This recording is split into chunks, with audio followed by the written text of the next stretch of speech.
Garrus. I always felt that way. He had this dark streak in him, but he could swing either way. He always had this very strong sense of justice, of like, you know, doing the good thing and helping people and saving lives and saving the galaxy, but that, you know, he will get the job done, any means necessary. And yeah, I love his character and how, like, depending on how you interacted with him, you know what you said to him, you know, if you, like, you know, encouraged his renegade, like, you know, casualties are an acceptable loss, that kind of renegade view, that, you know, he would continue to go that way. But like, if you were, you know, Paragon, you could kind of like make him realize that, like, that's, you know, the means don't justify the ends. And so yeah, I love Garrus. He's such a good character. Love him. There's no Vicarian without Garrus. There's no Shepard without Vicarian. Yeah, so I thought he was great. Who's next? Tali.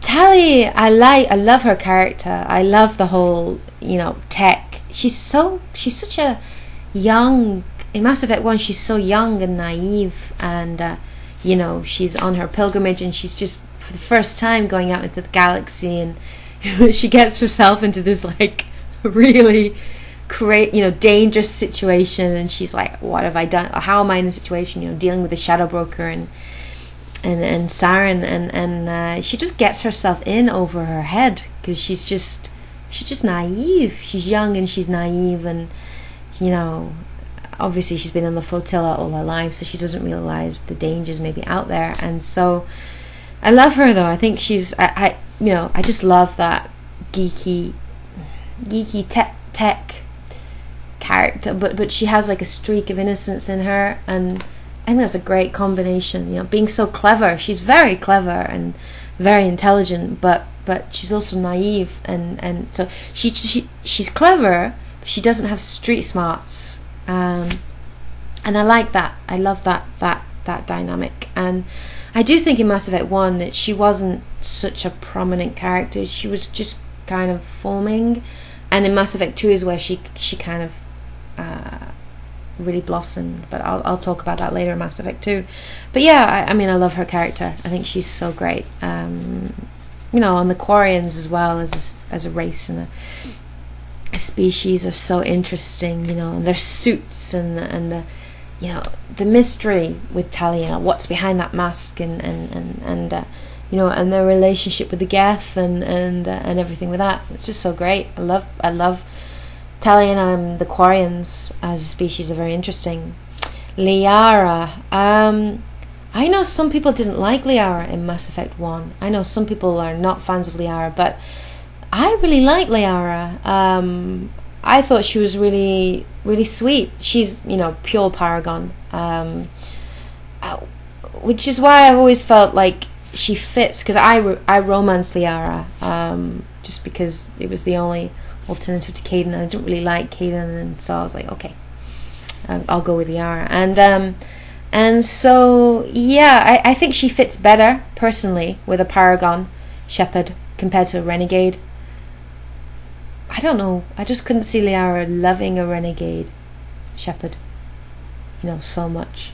But I mean, in Mass Effect 1 I thought she was really great. I thought she was cute. She was really cute, and I like the whole bumbling, you know, socially awkward, you know, she's that kind of bookworm sort of academic character, and she's never really been out in the world and too much. Obviously she's what, 102, 103 in Mass Effect 1, and obviously she has some experience, but she's still very, again, like Tali, she's very naive.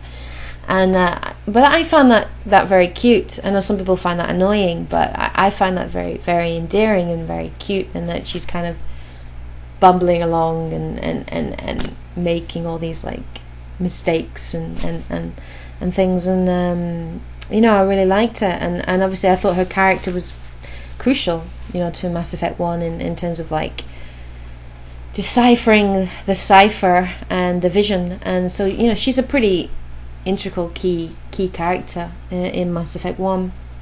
And yeah, I really liked her character. I thought her character was great. So, you know, I think one of the reasons why Mass Effect is just such an epic game is the characters. The characters are just so good. Right, so that's the characters. Okay, so next, the gameplay. My third point is the gameplay. So there are things to this that I like and I didn't like in Mass Effect 1. I love the whole system of Paragon and Renegade choices that you had, you know. I like that. I like the whole idea of like you can be like this war, you know, this hero or this kind of like not villain but like you know, realist, pragmatic, you know, like the ends justify the means. I like the idea of like playing them through, and you know, and that's again what makes the game so, you know, you can play it through so many times because of that. And I love the whole, you know, Paragon and Renegade dynamic, and you know, you have to put points in your intimidate and your charm, and the whole you know, dialogue tree. And you know, you choose this one here, and it's I guess this one here on your side. You choose this one here, and it's you know, Paragon, and then you've got your neutral, and then you've got your, you know, your Renegade options. And yeah, I like that, being able to choose, you know, that thing. I didn't like the fact that if you chose the neutral option, that you almost kind of punished for it. Like if your Renegade and your Paragon bar is not high enough, that you don't get like certain choices, certain dialogues, certain missions. I thought that was kind of very annoying, because sometimes like my Shepherd, you know, she's Paragon, but occasionally, you know, because I play with her how I would, and occasionally, you know, I would take the Renegade option. You know, I would choose the Renegade path. But almost like if you did that, you were kind of punished for it. And it's better to be like, you know, a pure Paragon, predominant Paragon compared to a Renegade. And I didn't like that so much, because it felt like sometimes you were a little bit forced into making a certain choices, and I would have liked, you know, no limitations in terms of like if you're not Paragon enough, you're not Renegade enough, you know. I think it should have been like if you have enough in your intimidate or your charm, that's an option, but not the whole like, you know, your Paragon Renegade has to be enough. It's good in some ways, but in other ways it was a little frustrating. The RPG elements, I thought Mass Effect 1, the RPG elements were really, really good. I liked the whole powers, the much more complex as well, you know, compared to Mass Effect 2. I liked the whole power, you know, so many abilities, such a huge list. And like, you know, all the way you can like, you know, develop your, you know, put points into your powers and everything. I thought that was really good.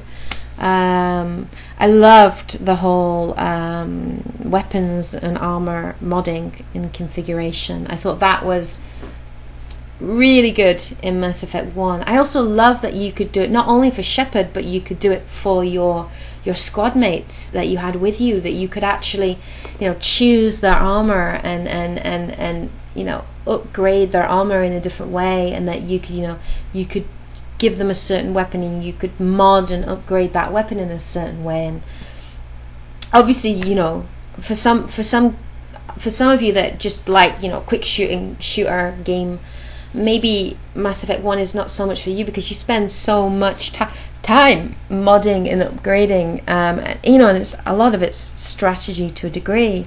But I really enjoyed that side of it. I really enjoyed like modding my weapons and taking time to think, okay, I'm fighting the Geth, so I need a certain kind of ammo upgrade or penetration, you know, designed for synthetics, or okay, I'm going to be taking on the Thorians, so it's going to be like radiation and whatever. So I like the whole idea of like modding and upgrading based on circumstances. And also it was quite useful, you know, in the middle of, it wasn't realistic, but you know, in the middle of a battle, you know, you could up on equipment and then you're like, oh, okay, all right, just change it quickly, and then boom, you're back in and you can continue fighting.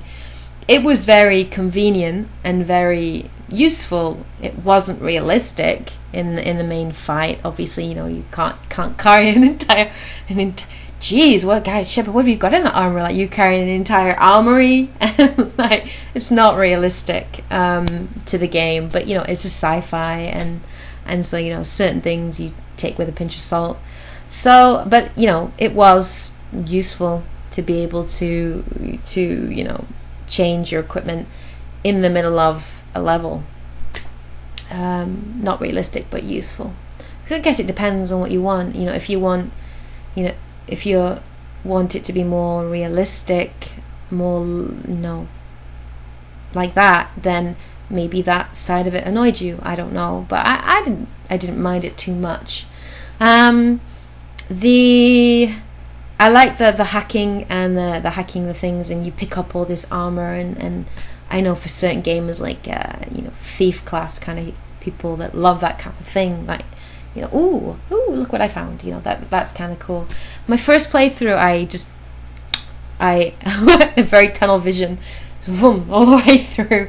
I missed so much stuff. So the second playthrough, I took more time and I hacked more things, and it was better to do it that way. You know, there were very good rewards for doing that, you know, in terms of the armor that you find and the upgrades that you get, and it does help a lot in the gameplay, because probably the most negative point of Mass Effect 1 is the combat. Oh, the combat, especially after playing 2 and 3 and then having to go back to playing Mass Effect 1 again. Oh my god, like, the combat was just very, I mean, obviously it was the first time they were doing this kind of shooting game. It wasn't terrible, like, you know, the power wheel was very cool, and the weapons wheel as well, and you know, being able to hit RB and pause the game and look around you, and, you know, move your cursor so you can shoot those really annoying not hunter things, the things that jump up and jump around, and friggin' monkeys on crack or whatever. Like, that was useful. Pause, okay, got you, okay, you know, like, that was really good. And being able to look around and assess the situation and find out where people are. I mean, that was good. You know, the power wheels. The shooting, I didn't like the big red triangle, because I kept aiming for headshots, because, you know, shooting something in the head kills them quicker, right? But you know, the guy's head's poking up, and I'm like shooting him, and I'm like, why are you not dying? I'm shooting you in the head. I've got a shotgun, it's on your head, boom, you should be dead. But he's hidden, because his triangle is hidden behind, like, a crate, and it's better to shoot him in the center of the triangle. I mean, that was not so good. Wasn't so realistic in that way. And the cover system was a little clunky. Not clunky. I mean, you know, just obviously it makes sense. You run against the wall, and you know, you get in cover, or you have to crouch if you need to get to a lower cover. I mean, it does make sense. It just sometimes, you know, in that kind of system, sometimes I'd run against them, and I'd hit a wall, and my Shepard would go straight into cover, and I wouldn't want her to do that, and I'd be like, okay, get away, and then, you know, run on. So, you know, it was a little clunky. The combat was a little bit more difficult, which did make the fighting and the combat systems a little bit more challenging, you know. Definitely. So the combat was okay. It wasn't terrible. Like, it wasn't like, oh my god, this is impossible, I can't do this, throw my controller down and rage quit. It wasn't like that. But it again, you know, I guess they were ironing out the kinks, because, you know, there were some things about it that were a little bit frustrating. And also, like, the first time when you got a sniper rifle and they, like, load it up, and it's like all over the place, and it's like, oh my god, this is so friggin' hard, like, seriously. Like, it was just, you know, the first time I tried to snipe something, I died so horribly, because I was just like, I can't get you moving around. So yeah, I mean, obviously once you leveled up and, you know, you spent more points and you got better, which, you know, which was okay.